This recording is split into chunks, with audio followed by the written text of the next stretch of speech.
Hi guys! So dito pa kami sa 7-Eleven nito. Papunta pa lang sa Baguio. And then pagkatapos namin bumili doon sa 7-Eleven, kumakain na kami nito. And then, umalis na sila Melissa kasi na-late kami ng pagpunta doon sa van. Wala na kasing space kaya nahuli kami and then second trip kami.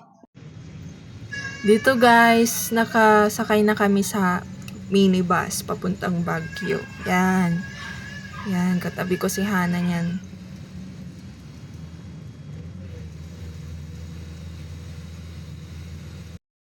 So guys, ito na yon. Kakagising ko lang and then nasa bundok na kami. Tapos, binilisan ko pang mag-video, di ba? So guys, itong time na to, hirap na ako nito kasi ramdam ko na yung suka, hilo, pagod, grabe. Kasi hindi talaga ako sanay sa biyahe. Ramdam ko na talaga dyan pero pinili ko pa rin mag-video kasi for vlog, 'di ba? Yan. Pero ang ganda kasi ng view dyan kaya worth it mag-video. Ito na guys, ito na yung nasa Baguio na kami, nasa taxi na kami niyan. Sobrang happy ko dito kasi na-survive ko yung pagkahilo ko sa bus. Itong time na to guys, papunta na kami sa Camp John Hay. Yan. So ito guys, duman pa kami sa market ng Baguio. Papunta na kami niyan sa Camp John Hay. Grabe ang saya nito kasi ang daming products na pwedeng bilhin or pasalubong. Yan yung mga kasama ko. This time naman guys, dumaan kami sa market ng Baguio. Ang saya niyan kasi madami kang makikitang products and then pwedeng ipasalubong. Yan. Kasama ko sila ni Hana, Oliver, and then Aisa. Yan. Magwa-walking pa ako niyan.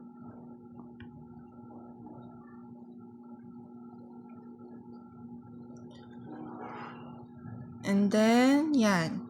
Nasa highway na kami niyan and then paakyat na kami ng hagdanan. Papunta doon sa pupuntahan namin sa Camp John Hay.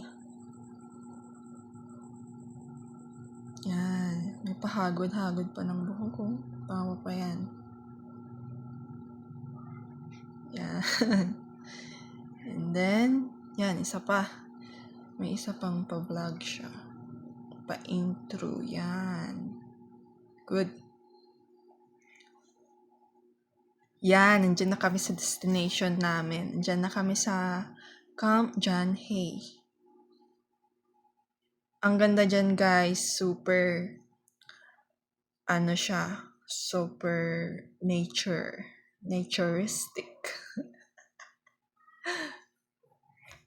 Yan, saya. Pero pagod na kami niyan guys, kasi hindi pa kami kumain. Gumala kasi kami kaagad niyan. Kasi mga 12 p.m. na ata niyan. Yan. Pauwi na kami dyan guys, by the way. Pagod na kami niyan. May mga nag-aaway na sa amin kasi sobrang gutom na, wala pang dalang water. Wala kaming inumin. Sobrang drain na kami niyan kasi galing pa kami sa biyahe. Yan.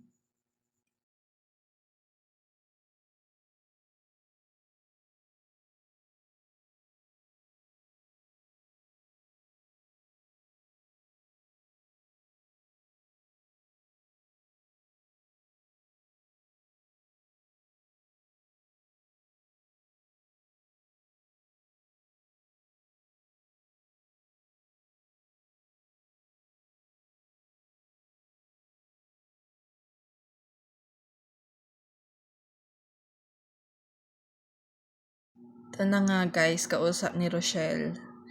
Sila mama niya and then si lola niya. Yan, gutom na talaga oh. And then yan, pababa pa lang kami ulit yan guys, pauwi na kami. Kasi sobrang taas nung pinuntahan namin. Yan, pagod na talaga. And then yung isa dyan nagka-cramps na. And then masakit na yung paa niya kasi naka-sandals. Sobrang taas.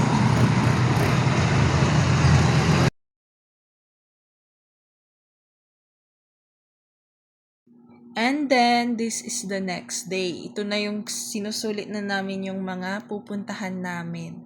Yan, punta na kami sa SM City Baguio. Yan. And then yan, this time, papasok na kami dun sa mall. Yan, ang daming mga pumapasyal din. Yan, nasa loob na kami. And then alam nyo pa guys, ang daming paintings dito. Super gaganda. And then kung may pera lang talaga ako, bibili ako. And then yan, nasa loob na kami nito. And then nasa taas kami ng SM City Baguio.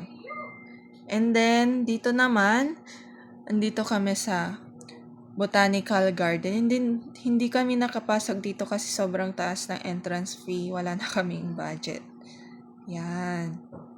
Maganda pero hindi kami nakapasok. Dito naman guys, kasi hindi kami nakapasok doon sa Botanical Garden, punta na lang kami sa Mines View Park. Yan, sobrang dami ng mga halaman dyan na binibenta. Yan. Guys, alam nyo ba? Ang saya kasi na experience namin to. Kasi last school year na namin, magka-college na kami. And then madami kaming na-experience together with my friends. Yan, madaming mga horses. And then, yung mga view, sobrang ganda dyan kasi talagang pang nature yung vibes niya. Yan, ang daming mga pumapasyal din.